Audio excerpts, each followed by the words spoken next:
Morning dear students, कैसे हैं आप सब। आज हम पढ़ेंगे हमारी हिंदी पाठमाला का पाठ तीसरा, खेलकूद और व्यायाम। यह एक स्वास्थ्य परक लेख है जिसमें बताया गया है कि हमें पढ़ने लिखने के साथ साथ अपनी सेहत का भी ध्यान रखना चाहिए और कैसे हम अपने स्वास्थ्य को ठीक रख सकते हैं। यह कहानी एक ऐसी लड़की नंदिता की है जो कि पढ़ाई लिखाई में बहुत अच्छी थी, लेकिन सारा दिन वो अपनी किताबों में खोई रहती थी। वो बाहर खेलना कूदना घूमना फिरना और कोई भी व्यायाम वगैरह नहीं करती थी, जिसकी वजह से उसका शरीर बिल्कुल ही कमजोर होता जा रहा था। तो आज हम पढ़ेंगे इसी पाठ में कि कैसे उसकी चाची ने आकर उसे समझाया कि खेलने कूदने का भी हमारे जीवन में उतना ही महत्व है जितना कि पढ़ने लिखने का। तो हमें पढ़ने लिखने के साथ साथ खेल कूद व्यायाम कसरत आदि गतिविधियों में भी बढ़ चढ़कर भाग लेना चाहिए और थोड़ा समय हमें अपने स्वास्थ्य का ध्यान रखना चाहिए। और खेल कूद की ओर हमें पार्क में घूमना, कसरत करना, व्यायाम करना आदि गतिविधियां हमें एक निश्चित समय पर करते रहनी चाहिए। तो आइए हम पाठ पढ़ना शुरू करते हैं। पाठ है हमारा खेल कूद और व्यायाम। स्वास्थ्य परक वार्तालाप है ये हमारा। नंदिता की शोभना चाची दिल्ली से आई तो नंदिता को देखकर हैरान रह गई। बोली, नंदिता क्या बात है, आजकल तुम कुछ खाती पीती नहीं हो, इस तरह सूखती क्यों जा रही हो, तुम्हारा चेहरा भी बुझा बुझा सा है। ये इसके चाची हैं। नंदिता यहाँ पढ़ाई कर रही है और ये इसकी चाची इनसे पूछ रही हैं कि आपका चेहरा बुझा बुझा सा है, तुम मुझे सुस्त सी लग रही हो, तो आजकल क्या तुम अपना खाना पीना सही ढंग से नहीं ले रही हो। यह सुनकर नंदिता हंसकर बोली, नहीं चाची जी, आपको ऐसे ही लग रहा है, मैं ठीक तो हूँ। पर नंदिता की माँ ने बताया, शोभना, इसका घूमना फिरना या घर से बाहर जाना तो शुरू से ही कम था, मगर इधर जब से परीक्षाएं आई हैं तब से इसने घूमना फिरना बिल्कुल ही बंद कर दिया है। सारे दिन कमरे में बंद रहती है। सुबह हो या शाम इसके मुंह से सिर्फ एक ही बात सुनाई पड़ती है, मुझे परेशान न करो, मुझे अच्छे नंबर लाने हैं, इस बार प्रथम आकर दिखाऊंगी। मैं बार बार समझाती हूँ कि सेहत ठीक रहेगी तभी तो पढ़ाई लिखाई भी कर पाओगी, ठीक से कर पाओगी। अगर बीमार पड़ गई तो क्या होगा। अब जो नंदिता की चाची हैं वो उसे देखकर कह रही हैं कि वो उसे कमजोर लग रही हैं। तो जो माँ है वो कह रही है कि मैं भी इसे यही कहती हूँ, लेकिन ये बार बार मुझे कहती है कि मुझे परेशान मत करो, मुझे नंबर अच्छे लाने हैं तो मैं प्रथम आकर दिखाऊंगी। तो ये कह रही हैं। अब इसके बाद शोभना चाची यह बात सुनकर, उसकी माँ की बात यह सुनकर चिंता में पड़ गई। नाश्ते के बाद शोभना चाची ने नंदिता को अपने पास बुलाया और बोली, नंदिता, प्रथम आना तो अच्छी बात है, पर उसके लिए तुम्हें किसने बताया कि तुम बिल्कुल किताबी कीड़ा बन जाओ। अब जो नंदिता की शोभना चाची हैं वो नंदिता को समझा रही हैं। क्या समझा रही हैं कि प्रथम आना, क्लास में फर्स्ट आना तो क्या है, अच्छी बात है, परंतु उसके लिए तुम्हें ये किसने बताया कि तुम किताबी कीड़ा बन जाओ। किताबी कीड़ा होता है जो दिन रात किताबों में ही पढ़ता रहता है। घूमना फिरना, पार्क में खेलना, कसरत करना सब छोड़ दो। जब शरीर स्वस्थ होता है तो मन भी ताजगी से भरा होता है, उसमें नए नए विचार आते हैं, जो कुछ पढ़ो वह याद भी रहता है। सच कहूँ नंदिता, तुम अपना बहुत नुकसान कर रही हो। अब नंदिता की चाची उसे कह रही हैं कि तुम घूमना फिरना छोड़कर अपना नुकसान खुद ही कर रही हो।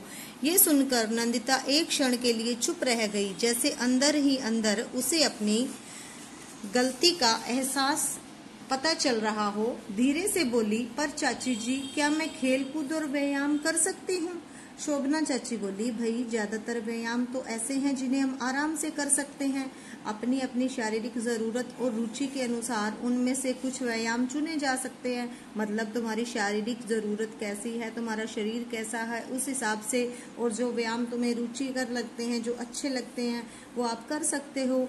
धनुरासन, शवासन, सूर्य नमस्कार, ये सब ऐसे आसन हैं जिनमें पूरे शरीर का व्यायाम हो जाता है और शरीर में रक्त संचार होता है, ब्लड सर्कुलेशन तेज होता है। फिर प्राणायाम तो ऐसा आसन है जिससे फेफड़े मजबूत होते हैं। आमतौर पर जितनी ऑक्सीजन हमें चाहिए उतनी हम ले नहीं पाते, लेकिन प्राणायाम से जब भरपूर सांस अंदर जाती है, मतलब प्राणायाम में हम लंबी सांस अंदर लेते हैं, तो उसके साथ ऑक्सीजन की भरपूर मात्रा भी जाती है। इससे पूरे शरीर में स्फूर्ति का संचार होता है। नंदिता ध्यान से सुन रही थी।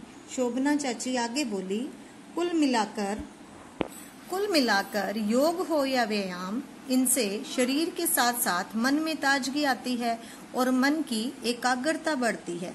इसलिए अगर तुम प्रथम आना चाहते हो, एकाग्रता क्या होती है? कंसंट्रेशन।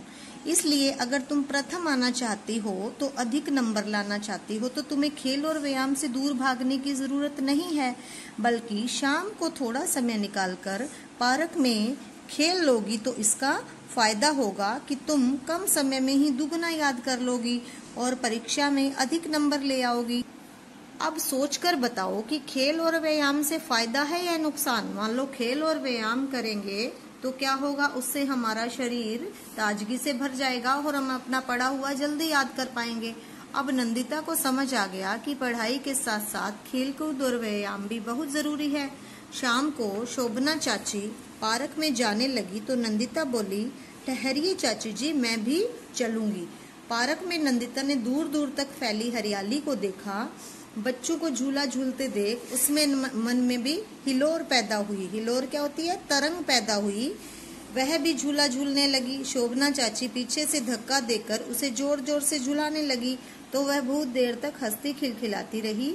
झूला झूलने के बाद जब दोनों घर आने लगी तो देखा कि कोने में कुछ लड़कियां बैडमिंटन खेल रही थी। शोभना चाची ने उस तरफ इशारा करते हुए कहा, देखो नंदिता, तुम तो कह रही थी कि मैं क्या खेलूं, कुछ समझ में नहीं आ रहा, पर जहां चाह वहां रहा।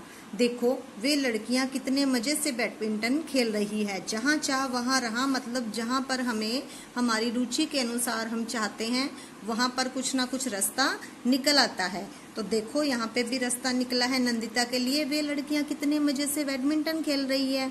तो उसकी चाची ने कहा कि तुम भी उनके साथ खेल सकती हो। नंदिता हंसकर बोली, हाँ चाची जी, अब मैं भी खेलने आया करूंगी। मैं आज ही अपनी सहेली नीना से बात करती हूँ। हम दोनों मिलकर रोज शाम को पार्क में खेलने आया करेंगे। अगले दिन शोभना चाची गई, लेकिन नंदिता उनकी सीख नहीं भूली। सीख मतलब जो नंदिता को शोभना चाची ने बताया था कि खेलने कूदने व्यायाम के क्या लाभ हैं। शोभना चाची ने उसे जो राह दिखाई उससे उसके जीवन में खुशियां ही खुशियां भर गई। अब इस पाठ का संदेश है, पढ़ाई लिखाई के साथ साथ खेलना कूदना भी जरूरी है। ये इस पाठ के आपके शब्दार्थ हैं जो कि आपने अपनी हिंदी नोटबुक में करने हैं। जो आपने रीडर की हिंदी पाठमाला की नोटबुक बनाई है उसमें करेंगे। इसके बाद ये अभ्यास कार्य है, लिखित भाषा की दुनिया।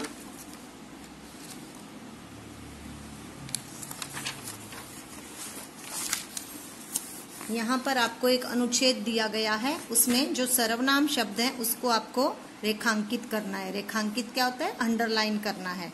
फिर आपको ये कुछ वाक्य दिए गए हैं। इन वाक्यों में आपने जो ब्रैकेट में यहाँ पर कोष्टक में जो शब्द दिए गए हैं सर्वनाम शब्द, वो आपने खाली स्थानों में भरने हैं। इसके बाद अड़य और ढय में अंतर समझकर इनका प्रयोग करके आपने ये फिलअप पूरे करने हैं। अब जैसा कि हमने ये पाठ पढ़ा तो ये पाठ योग, कसरत, व्यायाम, खेलकूद पर आधारित है।